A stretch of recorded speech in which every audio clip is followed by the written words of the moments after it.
Welcome to Let's Talk Leadership, our live conversation on this Friday morning.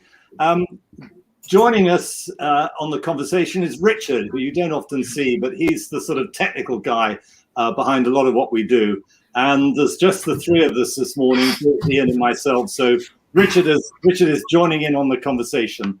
As always, join us, chat to us, challenge what we're talking about. And we're going to be looking at the Amazon principles of leadership today. Jeff Bezos has announced that he's stepping down from his role. And we thought we'd take a look at the principles of leadership that Amazon have promoted on their website and just talk through them and get a view on them and see how we think they fit with our own ideas. So if you want to send us your own principles, your own thoughts, your own suggestions as to what leadership principles should be, then join in the conversation, because this is what it's all about. Now, if you're not aware of the Amazon leadership principles, we were trying to count them this morning. There's 15 or 16. There were a couple of added just recently. They're on their website. They're also all over Google search and the other search engines. And we're just going to randomly pick a few and see where we get to. So join in the fun, add your questions, and let's just see where we go with it this morning. But it's great that you're all watching and listening and joining in. So any ideas where we start? I'm going to kick off with one, and that's the earn trust, perhaps, as a starting point in leadership. Or maybe you want to talk about your own leadership principles. So why pick trust to start with, Matthew? I'm curious. I'm going to throw that right back to you because I love it. But why should that be in a leadership principle, do you think? I just think that if we think that leadership is about setting some sort of direction for an organization, sort of setting out a future path as to where the organization needs to go or what it needs to do. You've got to encourage people to come along with you. So they've not only got to believe the message, but they've got to believe the messenger. And to me, the heart of that is trust. However bright and clever you are, however brilliantly successful you are as an individual, if people don't trust you, then they're not likely to believe what you're actually saying. And therefore, the relationship might be one of simply, well, they're bright and successful, they're doing something I like at the moment, so I'll stick with them for the moment. But actually, I don't really agree with where this is going. So when an opportune moment comes, I'll just step back and do something else.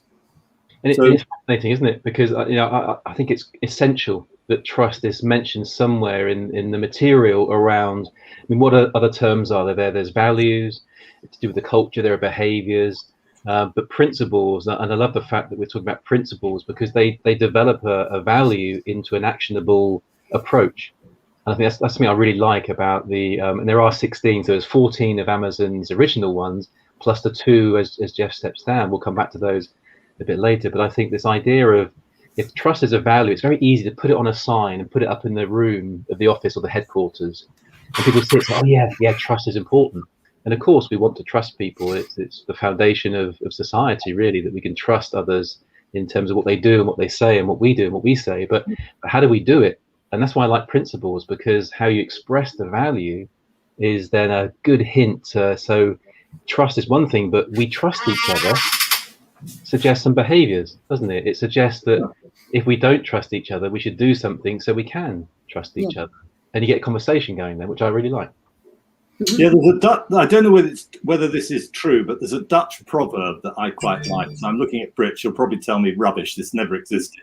But I don't know how it translates into Dutch, but trust arrives on foot and leaves on horseback. Mm-hmm. And I just love that idea, that you can spend a lifetime building up trust and then you do something which completely destroys it in nanoseconds. And we see so many examples of that, particularly in public life at the moment.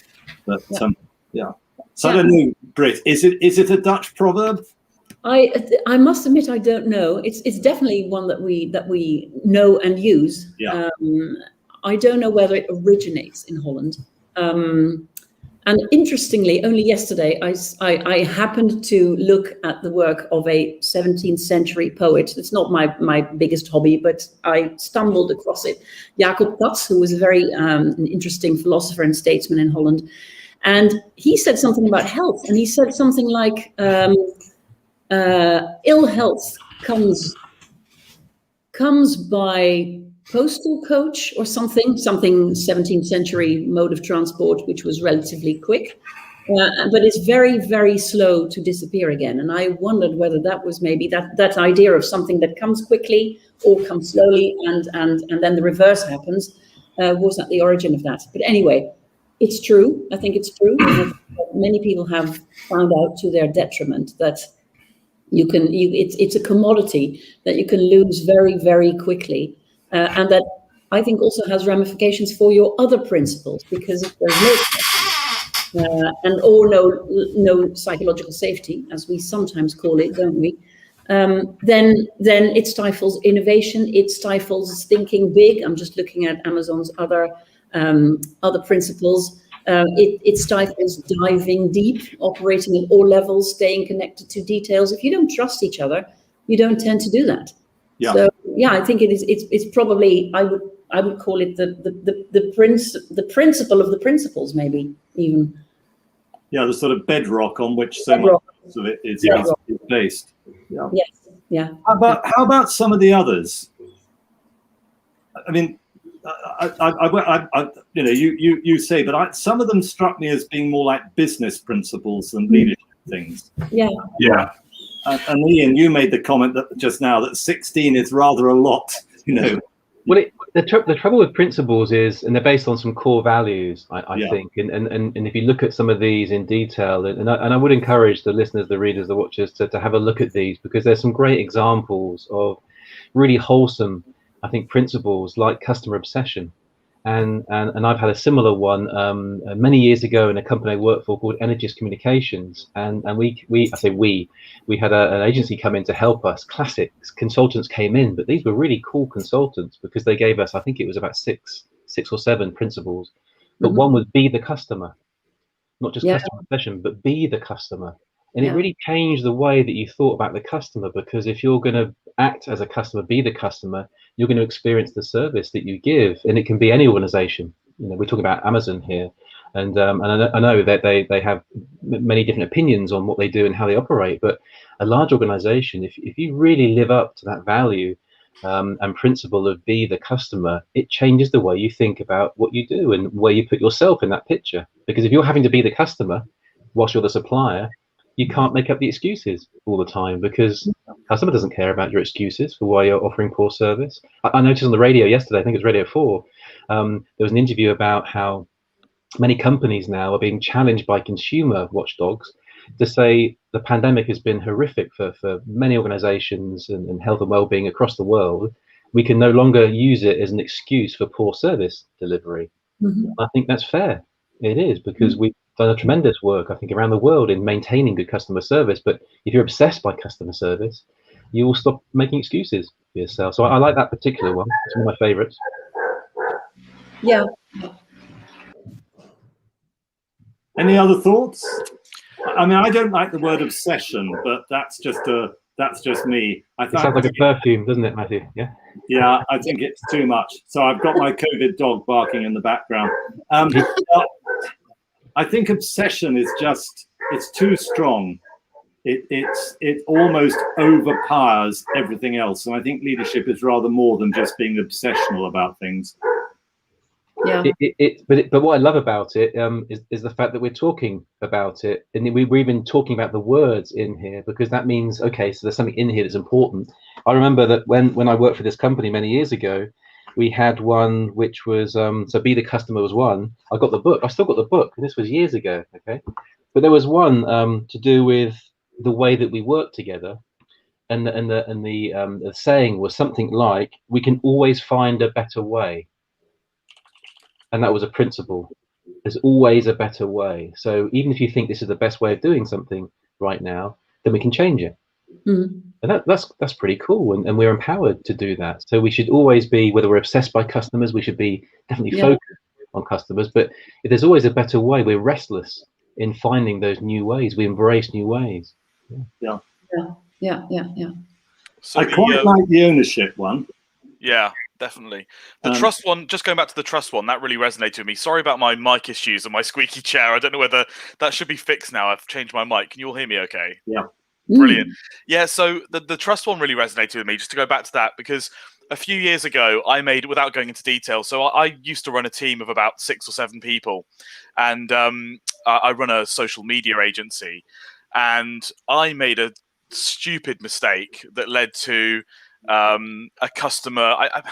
Without going into too much detail, it was a silly mistake, and I was whatever. But I was running this team of 6 people, and they found out that I'd made this mistake, and I had at the time told a bit of a white lie around this mistake to sort of cover my tracks a bit, because I didn't really want to lose face, and I wanted to push forward or whatever with what we were doing at the time.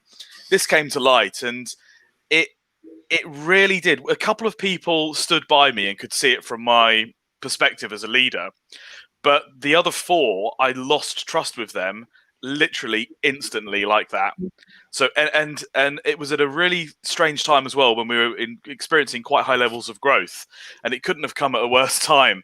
And it probably took me about, I would say, 6 months for the whole incident to have been forgotten, or four months for the whole thing to have been forgotten, and for us to rebuild that trust and sort of to feel like we were a tight unit again.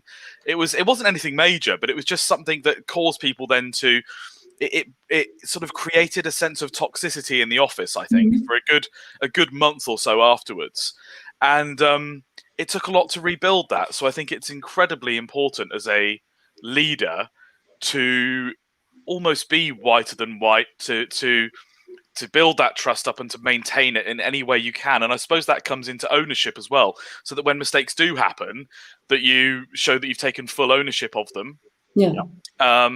Which I think can help to regain any lost trust quite quickly, if you show you're doing the right things after the fact. And I agree. I think a lot of these principles do seem rather sales-led, or rather corporate in general sort of terms, as opposed to just leadership. But the ones I do like out of them are sort of the think big. Okay, it's very easy to say, but dive deep, and having a backbone, disagree, and commit. That's probably one of the controversial ones, I would argue, sort of how you approach ideas, people, conversations, arguments, how to get to the, you're all striving to achieve the same goal, I suppose, you and your team, but you might have very different ways of getting there. And I think that sometimes as a leader, you actually have to have a sense of collaboration and discussion, and actually admit that sometimes your way isn't the best way, and that your team actually have some good ideas, and let them run with it. So that's probably an interesting one to discuss, I think, the backbone, disagree, and commit. Yes. Yeah. I'm going to leave the screen for 1 minute, because I want to look at the values of a very old company. I'll come back with a Delft blue plate, hopefully. 1 sec. Okay. Nice. Well, and it's interesting reference points, like Britt's going to go and grab something, Richard. You went straight back to an experience you had. Yeah. And talking about these things. I think one of the things that we can encourage leaders to do, particularly young leaders who may not have had all that experience yet, is just to tell stories about how values and principles mean so much. Because if we look at the last 16 months, again, there has to be so much trust in people in expertise, for example, people with knowledge and wisdom, and governments who were trying to protect economies and people and health. And we wouldn't necessarily agree. So your point, Richard, about this disagree and commit, we may not agree with what we have to do here because it's not our choice, but we can still commit to it and make it happen. And there'll be times in any business where you may fundamentally disagree with the direction that you and your colleagues are having to go in, or respect the fact that others may disagree, but they can still commit. It's still a choice.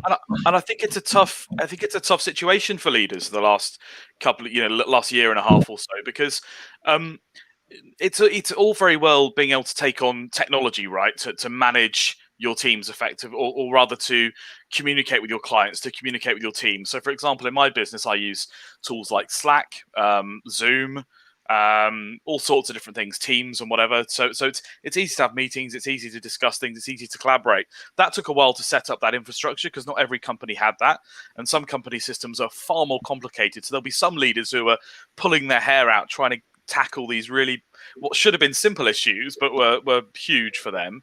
But the other thing is rediscovering how to lead remotely. or discovering how to lead properly remotely. You know, I have a team of 1 now, so I've got Nicole who works for me. And I'm at the moment, I'm conscious I'm taking a very hands-off approach with Nicole. She gets on with the job. She knows what she's about. She knows what she's doing. We check in once a week, and I keep thinking to myself, should I be doing more, less? But actually, from feedback from her, on balance, it's kind of about the right amount. She doesn't want to have me breathing down her neck all the time. She knows what she's doing. But at the same time, there'll be leaders where it's not that simple, where there's complicated teams. And it's, how do you adjust to that? How do you, what can you effectively get done in a Zoom meeting? And how much should you be looking to keep on top of your teams? And I don't know. It must have been quite difficult. No, absolutely. And what helps? So I'm working with a few clients at the moment where there's a real challenge right now. How do we put in place, and we discussed this on our future of work conversation previously, how do we put in place some guidelines for people to emerge from the last year and a half into a hybrid way of working where, Richard, the trust exists, people have the space, but they also have the connection with people. And I think you'll be limited if we try and put too many rules in place for people. And if we use another organization like Netflix, there's a wonderful book that's co-authored with Erin Meyer around no rules. But if you have fewer rules, because you want to increase trust, you have to also set the context. And I think that's what some very powerful guiding principles can do, is they can create context to understand how to bring values to life, shared values, that is. But I'm curious, Britt, to know what you found. Yeah, I found this is a Delft Blue commemorative plate. My grandfather had he was a shipbuilder and ship designer and builder, and he had his own company. And this is the 12.5-year jubilee, which was in 1934, so it's a while ago. And at the back of the plate, there are 3 guiding principles of his company. And translated into English, they translate into diligence, loyalty, and honesty. And as you were saying, Ian, that you thought 16 were too many, that's what sparked my interest, because I thought, I wonder whether trust is one of those 3 guiding principles. And it's not, but I think that the notion of trust is somehow interlinked with, if you're diligent, if you're loyal, and if you're honest, I think that makes you trustworthy. Absolutely.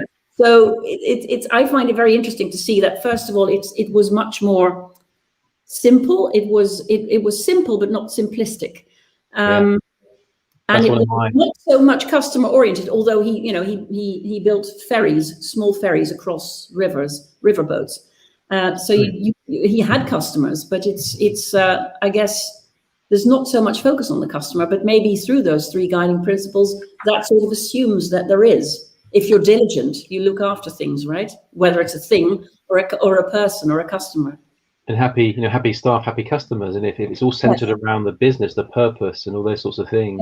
Yeah. I love your simple but not simplistic. And if I had a cause to help somebody write some principles, and whilst maybe 15, 16 is too many, I'm guessing, Matthew, these have developed because they're adding to them.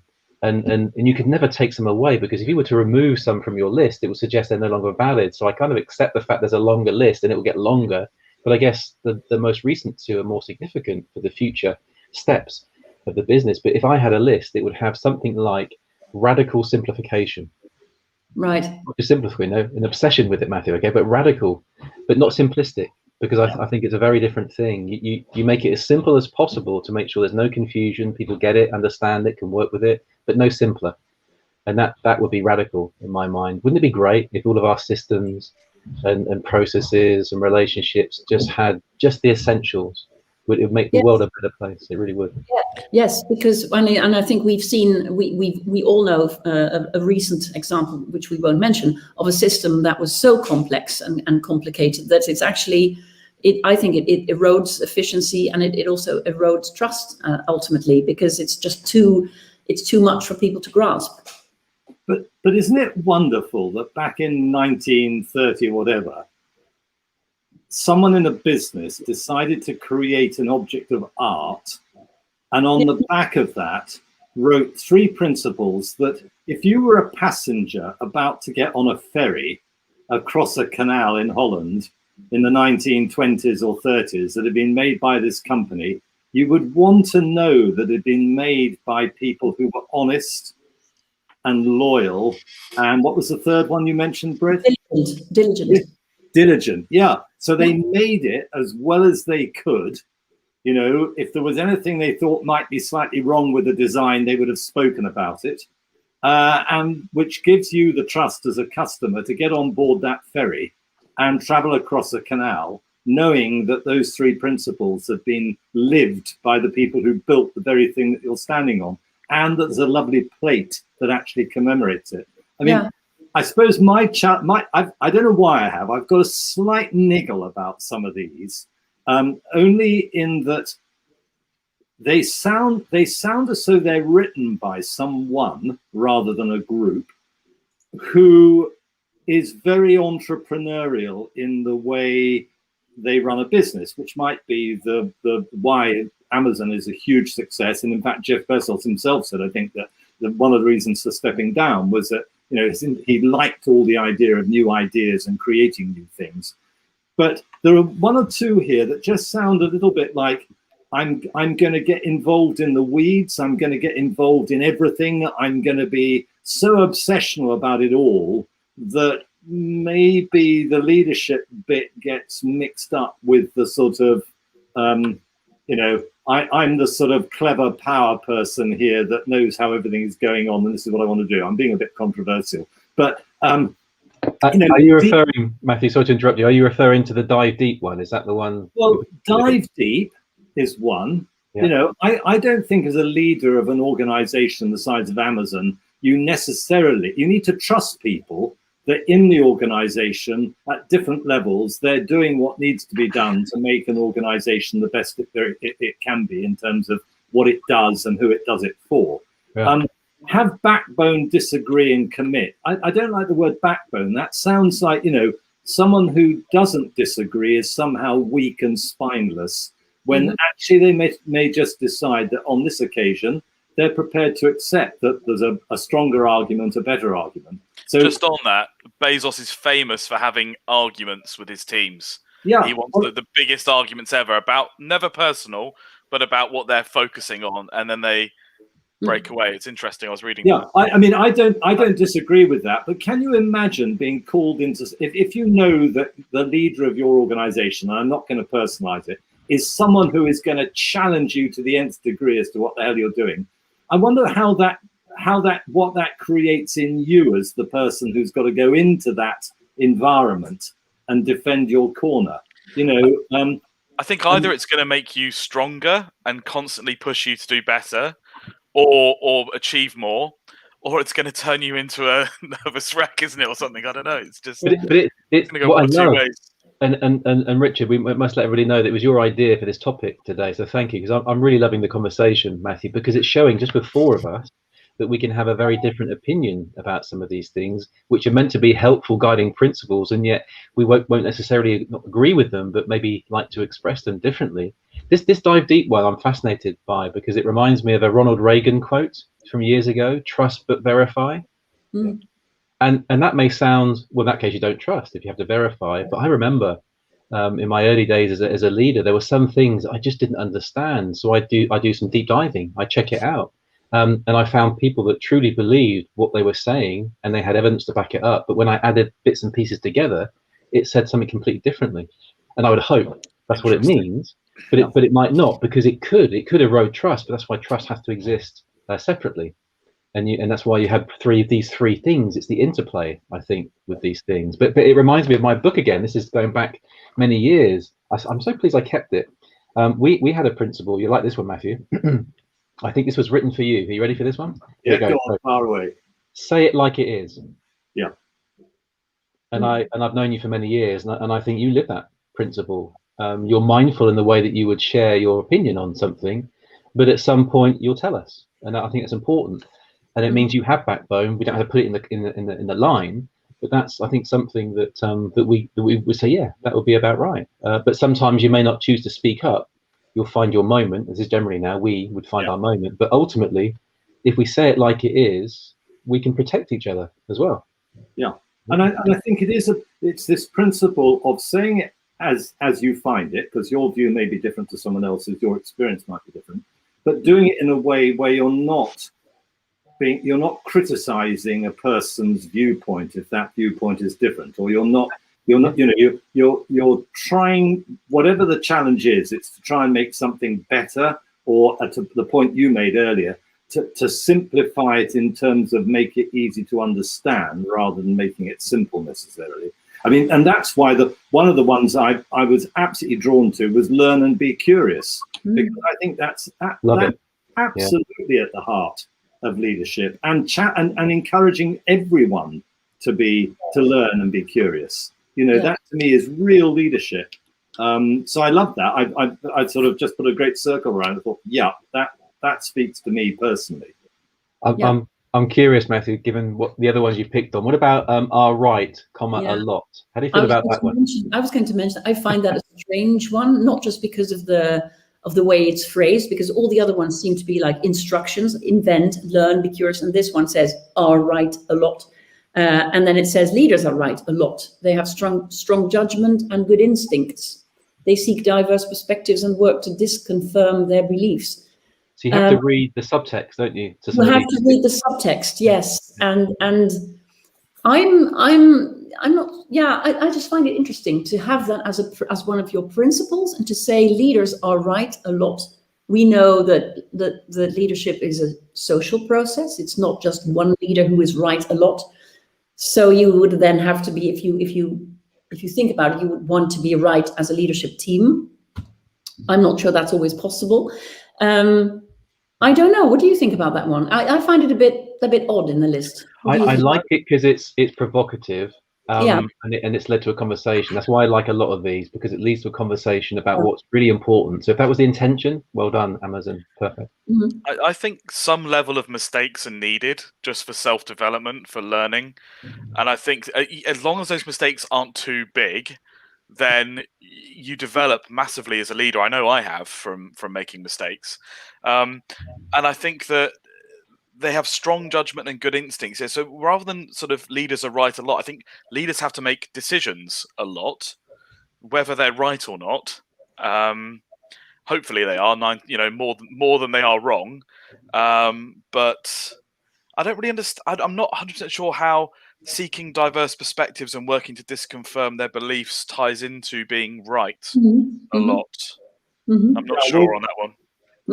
Let me give you a view. A couple of weeks ago, in a workshop I was facilitating with a wonderful company called Chimera, who are a chemical company specializing in water treatments and things. And they do some pretty interesting work all over the world in sort of making water better and safer for people, and lots of other things as well. And we had a couple of their senior executives just giving their own personal opinions of things. And it ties into two of these. And Kim Paulson, who's he's the sort of head of their pulp and paper segment sort of business. So they do a lot of work with paper and with pulp. He said, I need people to make mistakes. So he said, I've got a bias, and I'm going to use the Amazon phrases. I've got a bias for action. If we don't take action and we don't make decisions, then we simply get to a point where other organizations are quicker and faster to what we're trying to do, and therefore we suffer. But he said, I'm not expecting people to make the right decisions all the time. He said, I know that out of every 10 decisions I make, 8 of them are probably wrong. But he said, at least we make a decision. He said, the critical thing is that the other 2, which we get right, are hopefully some of the more important and the bigger decisions. Yeah, it's the concept of fail fast, isn't it? Yeah. So, again, it might just be the semantics of it. Are right a lot, sounds like, I know what I'm talking about because I'm right a lot, aren't I? No, you're not. If you're a leader, you make mistakes. And the point you made, Richard, earlier, you make a mistake for whatever reason, you learn from it, which is to learn and be curious, which is great. But you do have a bias for getting on with it. Well, I suppose they're allowing for a certain level of mistakes. I mean, hence the word a lot. So I think that they're indicating that you will get it wrong some of the time, but not too controversial. It's controversial. It reminds me of a quote from an old boss, and I think it was tongue in cheek. He was having a bit of fun with me, but he said, "Ian, I might not always be correct, but I'm never wrong." And I've quoted it many times and got into trouble many times, but I think, and we don't know, we would need to talk to those that created these, and maybe it's come. One of the issues or challenges of creating lists of principles like this is the committees that are sometimes used to create them. I don't think this was created by committee, but I think there's an army of people that would challenge them, and as we are today. Yeah. But our right a lot could be exactly that. We're not always right, but we try and be right by doing due diligence. We bring diverse opinions in. We try and make good decisions as much as we can. Yeah. So, Yes. so as a young leader coming into Amazon, and you've got these now 14 and then 16 principles of leadership. You mentioned earlier in the conversation that 16 is too many. How many is the right amount? As a young leader, I'd imagine I'd feel quite overwhelmed having to make my decisions being guided by these principles and ticking all the boxes. I'd always have to feel like with every decision I was ticking each principle off to make sure I conformed with it or at least met the standard for it. So how many is the right amount? And as a leader, how do you go about using these to form your daily decisions? It's a great question. I think because they've evolved, Richard, that's why they're lists, and the mere fact they're adding 2 because Jeff is moving on, I think reinforces that idea that we develop these.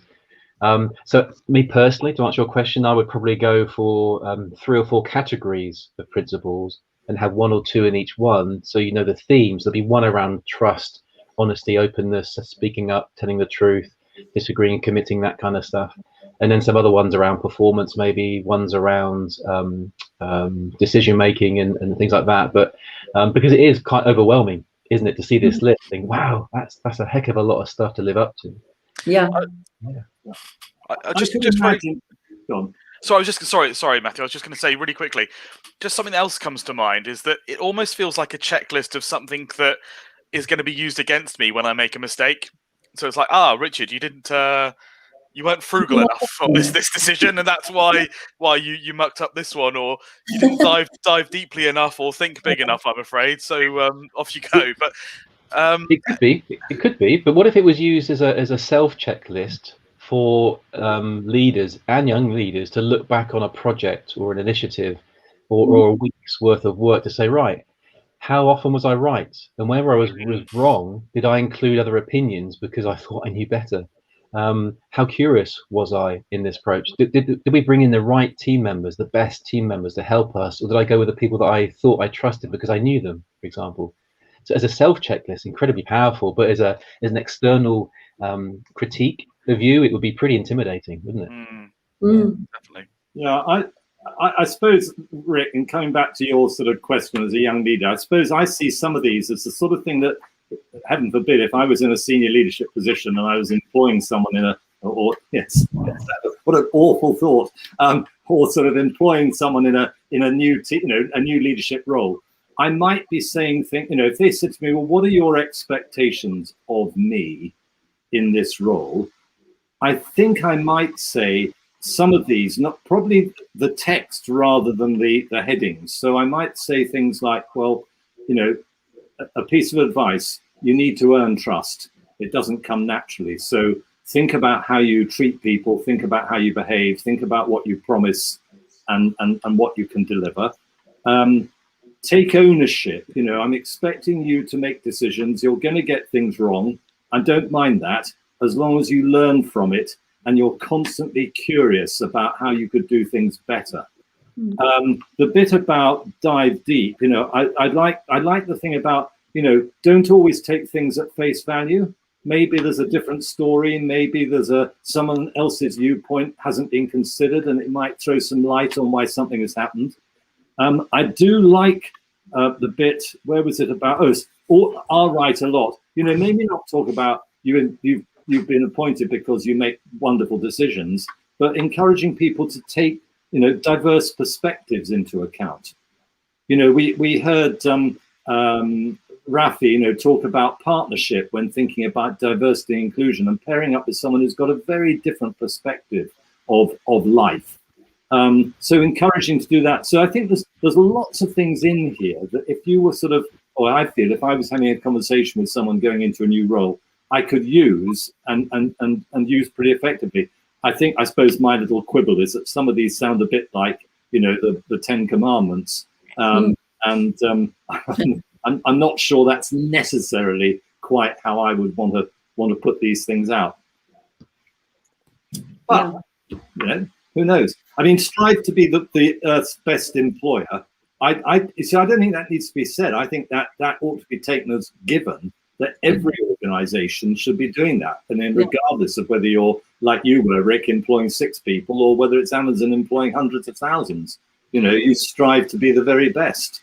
But it's interesting. It's the Earth's, but you know, it's got all of this. We're back to this obsession. You know, the Earth, the sort of conquest of the greatest. You know, the rule. I don't know. There's something about the semantics that just. Well, until we've colonized Mars, I think Earth is the biggest thing for Amazon to take over, isn't it? Really, that just shows. But what's really interesting, these last 2 editions, and again, if we believe the reason they're editions is because these things evolve. I'm just looking at the list here, thinking, isn't it interesting? There are many more sentences. The paragraphs are bigger beneath these last 2 than any other principle. It's almost like that there's a calibration going on here to say, you know, there are some big ambitions we have here. We need principles to support them, and we have to be explicit about what we mean here. And I kind of, whether I agree with them or not, I like it. I like the principle of these principles appearing, and it reminds me again of lots of stuff. When I look back, there was another one, Matthew and Britt and Richard, that you may find difficult to accept, but we had one which was always deliver. That was the principle. Not most of the time, always deliver. And I'm quite lazy on many things, and I find that really challenging because it's a different mindset. Yeah. And it reminded me of a situation where somebody said to me once, "Is there ever an excuse for being late to a meeting?" And I said, "Yeah, of course there are many excuses." No, Ian. Is there ever a real proper excuse for being late to a meeting? And it was a classroom, and we were shouting out various things, and of course all of these excuses were basically a reason why you arrived late, and there wasn't an excuse because you didn't leave early enough. Traffic was bad. Well, you should have left earlier. If the meeting was important, to start on time. And there was only one excuse that could possibly be relevant for you not arriving on time and being late, because you were actually late, as in the late Ian Sturgis. Yeah. You cease to exist. But it made us think, well, wow, is that a principle we can actually live up to? But it changed the way you think about delivery.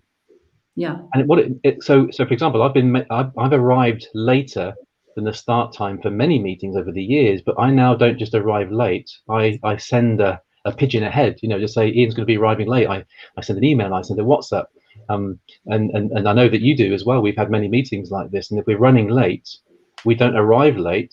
Before we're late, we notify people about the fact we're retiming our arrival. There's a phrase that should be in a principle. Retime my arrival. Yes. And then you're no longer late. You are arriving later than you initiated. Yes. For a reason, but you're not late yet. Yeah, that's interesting. That's really interesting. Having lived in Denmark, which a country which is famous for its sort of collective value of punctuality, I think. I worked with a leader there once who said, "On time is too late." Yeah. That was his guiding principle. He would never come in early is on time. So there was a meeting at 10, he'd be there at 10 to 10. Yeah, exactly. Because that allows for those little things that you didn't plan for. I mean, just shows how things have changed. My very first executive role was with a private organization where the owner of the business was a multi-millionaire. And he would insist on having an executive meeting where his executives all had to be there, even if he was in Palm Beach, Florida. And in those days, Concorde flew from Miami back to London. So he would be in Miami on a Saturday, insisting all of the executives met him in the boardroom at 10 o'clock on the Monday morning. He would fly back on Concorde, have his Range Rover and chauffeur meeting him at the airport to whisk him up to his private residence. I won't say where because people will know who I'm talking about. And we all came back on economy class, having been, in China or somewhere. I mean, the amount of stress that it created. We all got there for 10 o'clock, but the amount of stress it created was absolutely awful. Yeah. And there was no recognition that some of us could travel in a slightly different, faster way. And in those days, you didn't have the mobile phone. You probably did still have a pigeon, but I mean, the pigeon probably wouldn't have arrived as quickly as Concorde, so that wouldn't have helped you. And this is why you need at least more than one principle, Matthew, because you need to have the say it like it is principle to go along with that one, just to make sure people say this is ridiculous. Yeah, and we can't live up. His leadership was to pay people, you know, €1 or £1 more than anyone else in the world. But if you didn't stick to what you said you were going to do, you didn't survive in his employment for very long. You know, that was his sort of guiding principle. And some people live up to it. I worked with a guy many years ago, and he lived this principle, and it was exhausting, because if he committed to something, it was going to happen. And if it didn't happen exactly as planned, you'd know well in advance that it was changing slightly. But that is an exhausting principle. But boy, does it really change the mindset again. Yeah. This stuff really starts to happen. Yeah. It's genius. So what do we think in general about these 16 leadership principles? I think they're pretty they on face value, when you first read the titles, they're kind of quite simplistic and quite controversial, but when you delve into the subtext, the text beneath it, and you actually read some of it, a lot of it makes a lot of sense. And I love that the strive to be the Earth's best employer. So that sounds a bit like, okay, whatever, but actually when you read it, leaders work every day to create a safer, more productive, higher performing, more diverse and more just work environment. They lead with empathy, have fun at work, and make it easy for others to have fun. Leaders ask themselves, are my fellow employers growing? Are they empowered? Are they ready for what's next? Leaders have a vision for and commitment to their employees' personal success, whether that be at Amazon or elsewhere. And immediately that whole thing just resonates. You know, it's a nice addition. Probably too many. Yeah, but they're pretty again controversial. But just listening to you read that out, Richard, who wouldn't want that? Exactly. Maybe some wouldn't, but there's in there that most might be interested to know more about. But I was just reading the first sentence again. So if you use it as this checklist, so today, did you work to create a safer environment? Actually, no, I didn't. Were you more productive? No, I came up with excuses why I didn't deliver what I meant to deliver. Were you higher performing? Actually, no, I limited performance because I tried to do it all myself. And all of a sudden, you start to say, well, but that's not the principle we're trying to live up to here. And I think providing people know their guiding principles, that you will never fully achieve 100% of all of these, but you aspire to live as an ambition, because I think the bar is pretty high here. Yeah, they should be useful if, and this is the thing, because I remember, can I just say, when I went to the event where we were, and I've still got the books, this was about the New Energist Way, and this is like 20 years ago. I was sat next to a guy who I really worked well with. He worked for me, and I loved everything that was being said because I like this stuff, and he hated all of it, and it didn't work for him at all. So I think that's the thing with some of these things. You have to remember that this won't work for some people. They are motivated by different things. They're inspired by different things, and words on a web page that we've been referring to here just won't work for them. We have to find a different way to connect with them. And it's not about salary or opportunities. It could be more about the technology that they get involved with. But there's probably one of these principles that you could link it to. If they're upset, this guy was an engineer, very competent engineer, and for him it was all about, does his job allow him to explore technology to the depths of possibility? And I'm sure you can link it to one of these principles, but he couldn't see it. He couldn't see the link. So yeah, it works for some, not for others. But I think 16's enough. We don't need any more for Amazon right now. Just leave it at that. And this is enough. I think that it's served them well up to now. So yeah, we shall see. How about you, Britt? What do you feel? Yes, well, listening to you both, I think they do sound very aspirational, idealistic even. They describe a world that we would like to be true, also in the corporate arena. And I use the word arena because there's a lot of fighting going on in the corporate world. And of course, Amazon is no exception. The large majority of big successful companies at the end of the year have to face the shareholders and answer the question, so how much money did you guys make for us? So I think it's good to have these aspirational principles, guiding principles. It's very good. And at the same time, I hope it also sometimes serves as a reality check of how far away some companies, I'm not singling out Amazon or anything, how far away some of these companies and some of these leaders, so-called leaders, are. It's a double-edged sword, isn't it, Britt? Yeah. You state these, you aspire to these, and then we judge everybody on them, just ourselves, and it can be quite a that's when things go really badly wrong, when those leaders who were involved with developing them are seen to be ignoring them or not living up to them. Yeah. We see that a lot. Yeah. Don't do that.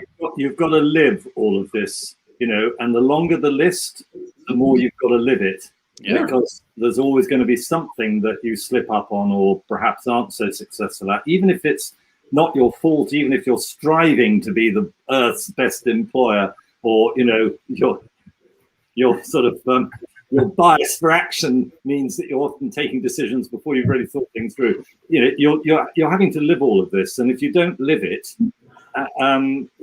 they're meaningless. I think that's the challenge for all of us in leadership, that we all have these wonderful principles that each of us sort of think are, make us the best leader we can be. But if we don't live up to them, we very quickly get caught out. And then we're back to Richard's situation, where it might take years rather than just a few months to get back on track with things. Yeah, and then it can come back. It can come back to bite you, because then actually the values that you drew up so valiantly become almost like ironic. Like, oh, hello, you're not doing this, so why do we have them? Yeah. So you have to be careful. Yeah. I think it serves as quite a good tool for people looking to join a company as well, in the sense that do these align with my values and my principles? Yeah. And you're right, Britt, just saying, if you were to join that organization then, and you were seeing things, or things weren't happening aligned with those principles, well, then that raises question marks, doesn't it? It sort of raises all sorts of issues there. And equally, if you don't agree with them, well, then this company is not the right company for you to work in, That's a great measure, I think, of cultural fit with individuals and businesses. When you start to see a declaration like this, you can make some judgments and you can make some decisions, be part of something or not. And however you choose to interpret these, I think it gives people that opportunity. And that's I'll tell you a funny little story about the principles that we developed in this company those years ago. One of our chairman was Archie Norman, a former Tunbridge Wells Conservative MP. I thought he was fabulous, and he and the CEO, John Pletherow, had a very lively relationship. Let's call it like that. They were always kind of in tension, but in a good way, because it grew the company. But we had this scheme called, about honesty and openness, called Tell Archie scheme. He was at Asda, and he did a similar thing. Yes, he did. Yeah. With the guy who turned around the Royal Mail as well. I've forgotten his name, but great guy, great scheme. So I told Archie, I filled in the suggestion scheme and an idea that I had, and what happened was that every suggestion, doesn't matter how ridiculous it was, and mine wasn't great, you got a book, and it was the Richard Branson, and I'm quoting here, "Screw it, let's do it," or whatever the book title was called, and you got a copy of the book, and I loved it. And so I thought, this is great, I'm going to come up with another idea. And guess what happened? You got the same book. I got another copy of the same book, and I'm thinking, I wonder how many times I can do this, because I thought, I could compete with Amazon at this stage. I can start selling these books online. But it goes to show that good intention didn't actually, wasn't fully thought through, and yet there were some great ideas. But the idea was 1,000 little things makes a huge difference. Yeah. And of course, and because he knew Richard Branson quite well, I guess he got the books for free. So, but it meant I could give a gift of another book to somebody else. I've got no more room on my bookcase anyway. But 1,000 little things can make a massive difference, and I think that would be a great additional principle maybe to have.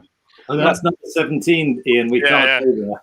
That reminds me of a story, though. A lady that used to work for me called Rachel, she used to talk about her old job and her boss there very fondly. And I think he ended up, I don't know what happened to him, but I think he retired or something. But she said that every Friday he would walk around the office and he'd come to everybody individually in the team. And he would say, if I could do one thing for you now to help you, what would it be? And he would spend that entire Friday and potentially some of the weekend dealing with that issue until it was resolved for you on that Friday. And he would do it every week without fail.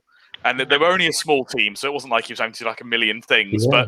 But and she said she'll always remember that in terms of when she thinks of a leader or somebody that she enjoyed working for, that she felt utterly supported, that no matter what was going on, he'd be there on that Friday helping her solve one of her biggest problems. And just interesting. That's really cool. Yeah. I thought you were going to say she would have said to him, "Just leave me alone and go away." Leave me alone. That's all I need. Leave me alone. Yeah, but that could be a trust thing. I'm sure on some Fridays that happened, but on when you really needed him and there was some issue going on, the Friday before the week. If you finish your work on a Friday, what a great time to do it. It reminds me of a local plumbing firm when on Friday afternoon, all the vans would descend upon the house where the plumber, where he or she was struggling the most with their installation of a plumbing new boiler or whatever, so they could all finish and get to the pub and have their Friday night drinks together. Yeah. They never left anybody hanging with a tough job, because it's always those Friday afternoon jobs that need more help, and they would descend and do it, and it was genius. Yeah, it's good. Well, I'm looking at the time. We've been going a nice long time, and I hope people who've been watching this or who listen to it later enjoy it, but even more so challenge us in our thinking and put ideas online. Send us. The other week we said, a story in 6 words, and we got about 7 or 8 responses in the end. So here are some leadership principles. How many do we need? What do we need to cover? We need to publish those, though, don't we? Because isn't there a prize involved or something? Oh, yeah, there is a prize. There's a book. It's not Richard Branson's, but there's a book that will be sent anywhere in the world to anyone who we believe has got the best sort of six word story to tell. I've got 6 words, Matthew, for Amazon's principles. You ready? Yeah. And we can add this to the bottom of their list of 16. So many principles. Yeah. So little time. Yeah. That's it. Right. So as usual. Send in your 6 word stories, please, because we will put them on the website. We will publish them. Send us what you think are the best principles in terms of leading an organization, however big or small. What are some of the principles that you think, from a leadership perspective, are the ones that you would nail your colors to the mast? You would be saying these are the ones that we must have. And just to flag up what we're going to be doing next week, because it's got a completely different, we're going from discussing the principles from one of the largest organizations in the world. We've got 3 new people joining us next week for a conversation. Jane Craigie, who heads up the Rural Youth Project in Scotland, who does wonderful work, her organization, with young people in rural areas. We've got Safi Waterson, who's joining us from MDS. Her organization has for something like 27 years now supported postgraduates in the food and fresh produce industry across Europe. So she's joining us. And then Jim Hick, who's a lifelong friend of mine, serial entrepreneur, who's set up his brewery business with his son, ran a herb business for many years, supplying gardens and from his garden to restaurants, and is now living in France, having worked in leadership roles around the world and running leadership programs. So he's joining as well. So it's going to be a fun conversation on totally different topics to these today. So join us wherever you are and get stuck into the conversation, because that's what Let's Talk Leadership is all about. So great to see everyone. Thanks. Richard, thanks for the talk. Thank you very much. Thanks, No Richard. worries. Thank you. All right. Have a good weekend.